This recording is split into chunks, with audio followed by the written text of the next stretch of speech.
हमको यहाँ पे 2 दिन पहले जैसे बारिश का मौसम था, हम बहुत परेशान हुए रात में, बिस्तर वगैरह सब गीले पड़े थे, उड़ने के लिए नहीं था, ये रहने के लिए टेंट भीग चुके थे। हम पूरी तरह से सर्दी में ठिठुर रहे थे, लेकिन किसी ने कोई हमारा ध्यान नहीं दिया। बस हम हमारे जो साथी है, भाई लोग ही आपस में हमारी व्यवस्था कर रहे हैं, इससे ज़्यादा हमारा कुछ भी नहीं है। हमको गवर्नमेंट से यही आग्रह था कि वो हमको जॉइनिंग दे। के सामने आज हमारा धरने का 20वां दिन है, लेकिन सरकार की तरफ से हमें किसी भी तरह का कोई आश्वासन नहीं मिला है। सर, जो भी नेता है, जो भी आते हैं धरना स्थल पे, वो सिर्फ आश्वासन दे के जाते हैं, लेकिन हमें झूठे आश्वासन नहीं चाहिए, हमें लिखित में चाहिए। मैम, इस वर्दी में आप किस कैडर से? मैं एएनएम कैडर से हूँ और मैं होल्ड हूँ। पिछली सरकार ने जब 8 कैडर की भर्ती निकाली थी, वो जब इलेक्शन हुए तो इलेक्शन के टाइम पे वोट बैंकिंग के चक्कर में कांग्रेस सरकार इस भर्ती को अटका के चली गई। तो हमने इलेक्शन में उनको दिखा दिया, उनको एक तरह से डो दिया और बीजेपी को समर्थन दे के हम बीजेपी को ले आए।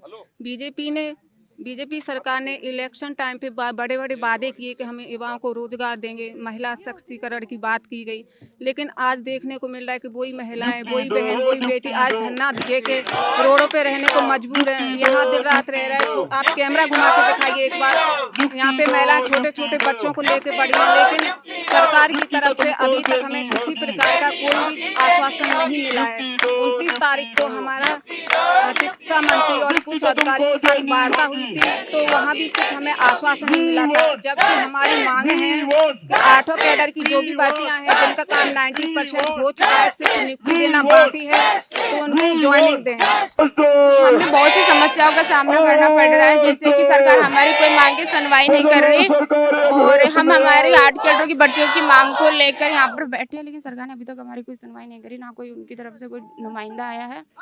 और 8 कैडरों की भर्ती की मांग को लेकर हम यहाँ बैठे हैं।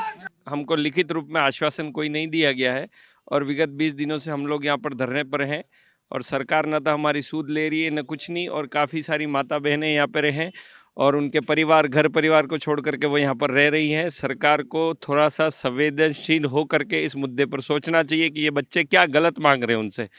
ये सब पढ़े लिखे लोग हैं और विगत 10-10, 12-12 वर्षों से सरकारी क्षेत्र में किसी न किसी रूप में संविदा के रूप में कार्य कर रहे थे और इन्होंने कोई गलत मांग नहीं रखी है। सरकार ने ही ये भर्ती निकाली थी और सरकार से ही हम नियुक्ति मांग रहे हैं। इसमें कोई गलत हमारा कोई पॉइंट नहीं है। अगर कोई अभ्यर्थी गलत पाया जाता है या जो किसी भी प्रकार का क्वेश्चन मार्क है, तो वो सरकार की जिम्मेदारी बनती है कि वो इसके ऊपर इंक्वायरी करके उस अभ्यर्थी को अलग करके दूसरे जो योग्य व्यक्ति हैं उनको तो नियुक्ति दी जाए। इसमें प्रॉब्लम कहाँ आ रही है? सर, आने वाले कुछ दिनों बाद लोकसभा चुनाव आचार संहिता लगने वाली है, उससे कोई आपको नुकसान? सर, हमको किसी प्रकार का हम नहीं सोचते कि हमको नुकसान है, पर हम ये जरूर है कि सरकार से निश्चित रूप से नियुक्ति लेकर के ही इन सभी युवा और जो साथी हमारे बैठे हुए हैं नियुक्ति लेकर के ही यहाँ से खड़े होंगे, क्योंकि हम कुछ गलत नहीं मांग रहे। हमारी कोई भी मांग, एक भी मांग गलत नहीं है। 95% आप लोगों ने हमारी कार्रवाई पूरी कर ली, खाली 5% के लिए पिछले साल भर से हमको लटकाया जा रहा है। किस लिए, किस कारण से लटकाया जा रहा है, हमको इस बात का जवाब दिया जाए। और अगर हो सके सरकार तो एक लिखित में हमको कैलेंडर जारी कर दे कि आपको इस महीने में इस कैडर की इस तारीख को नियुक्ति दी जाएगी, आपको ये प्रोविजनल लिस्ट है, ये आपकी अंतिम वरीयता सूची है, जो भी है। पर अगर लिखित में अगर हमको सरकार दे देती है तो हम उसी दिन यहाँ पे धरना समाप्त कर देंगे। सर, हम प्रदर्शन नहीं कर रहे हैं, हम हमारे हक की जो मांग है उसको तरीके से सरकार तक पहुंचा रहे हैं। और आज 20वां दिन है, 18 तारीख से लगातार हम यहाँ बैठे हैं। सरकार हमारी कड़ी तपस्या ले रही है, अब तो भगवान भी हमारी परीक्षा ले रहा है। 2 दिन बारिश भी हुई, उस बारिश में भी हमने हमारा धरना स्थल जो था हम छोड़ के नहीं गए। तो सरकार ये जो भूल कर रही है कि ये लोग चले जाएंगे परेशान होकर के, तो वो अपने दिमाग से निकाल दे। हम यहाँ से तब तक नहीं उठेंगे जब तक हमारी 8 वैकेंसियों की जो मांगे हैं वो पूरी नहीं हो जाती। हमारी मांग सिर्फ यही है कि 7 जो वैकेंसी हैं उनकी नियुक्ति दी जाए, 8वीं जो हमारी वैकेंसी है फार्मासिस्ट, उसकी प्रोविजन लिस्ट निकाल करके नियुक्ति दी जाए।